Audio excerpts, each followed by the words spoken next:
대한민국 국민 모두가 승리하는 그날까지. 안녕하십니까? 알뜰맨입니다.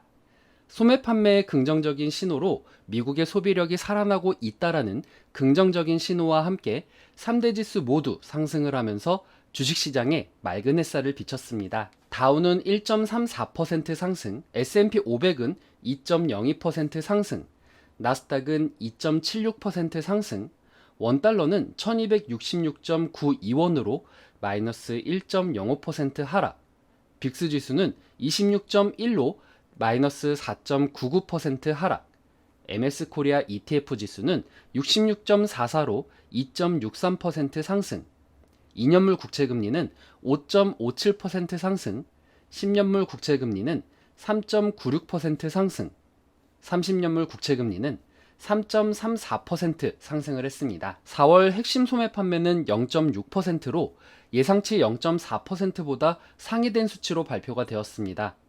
4월 소매 판매는 0.9%로 예상치를 부합했습니다. 시장에서 특징적인 부분들은 다음과 같습니다. 시티그룹은 버크셔 해서웨이가 1분기에 어려움을 겪고 있는 해당 은행주에 30억 달러의 지분을 추가했다라고 밝히면서 7.6% 상승을 했고요. 파라마운트도 3월 말 버크셔 해서웨이가 26억 달러 회사 지분을 확보했다라고 밝히면서 15.4% 상승을 했습니다. 피퍼샌더에서 반도체 주식들이 올해 하락한 이후에 주가가 매력적이다라고 말을 하면서 상승을 했는데요.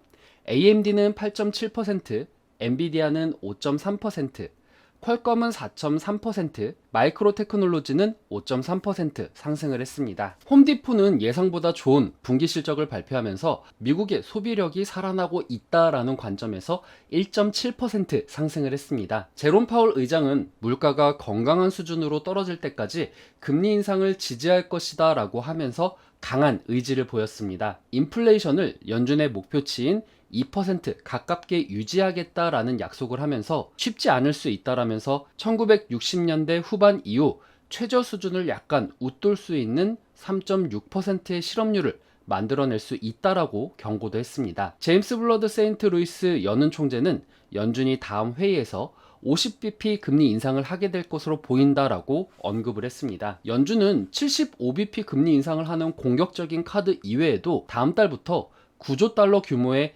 대차 대조표 축소를 할 예정입니다. 찰스 스왑의 랜드 프레드릭 트레이딩 담당 매니징 디렉터는 변동성이 큰 시장에서 간헐적인 반등이 있을 것이라고 말을 했습니다.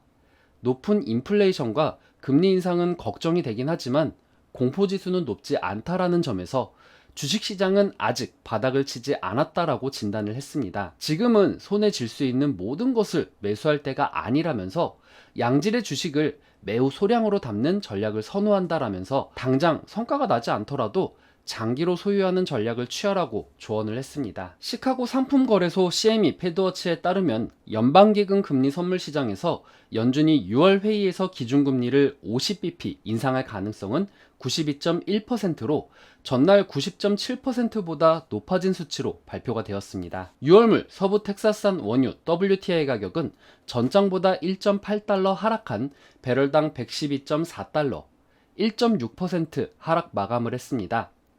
EU 회원국들이 러시아 원유 금수 조치를 논의를 했지만 합의에 이르지 못하면서 유가가 하락 압력을 받았습니다. EU는 향후 6개월간 러시아산 원유 수입을 단계적으로 중단하고 내년 1월까지 석유 제품까지 수입을 끊는 6차 제재안을 추진하고 있습니다.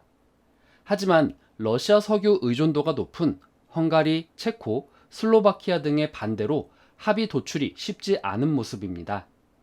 오한다의 제프리 할리 애널리스트는 유가가 이번 주 수주 이래 최고치를 유지하고 있다라면서 미국 내 휘발유와 디젤유 가격이 급등하고 있는 데다 EU의 러시아산 원유 수입 금지에 대한 공포가 남아있기 때문이다라고 말을 했습니다. 또한 중국의 코로나 봉쇄 완화 가능성으로 원유 수요가 늘어날 수 있을 것이라는 전망도 유가를 지지했습니다. 금일 국내 시장은 미국의 소비력이 살아나고 있다라는 긍정적인 신호와 중국의 봉쇄 조치 완화에 대한 기대감으로 소폭 상승 출발이 예상됩니다. 하지만 연준에서 경제에 타격이 가는 한이 있더라도 공격적인 인플레이션 억제에 대한 강력한 의지를 보이고 있는 만큼 시장에 큰 상승을 가져가기에는 어려울 것으로 보입니다.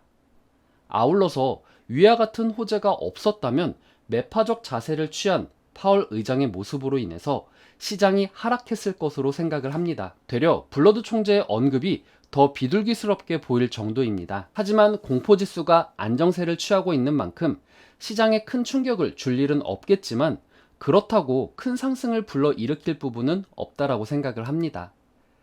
경기 정상화에 따른 기대감과 연준의 자세로 인해서 등락을 보이는 박스권 장세가 예상되는 만큼 여러분들께서 시장의 하락론자와 긍정론자의 의견을 모두 보시면서 객관적이며 6월 회의까지는 약간의 보수적인 입장을 취하시는 것이 좋지 않을까 생각이 됩니다.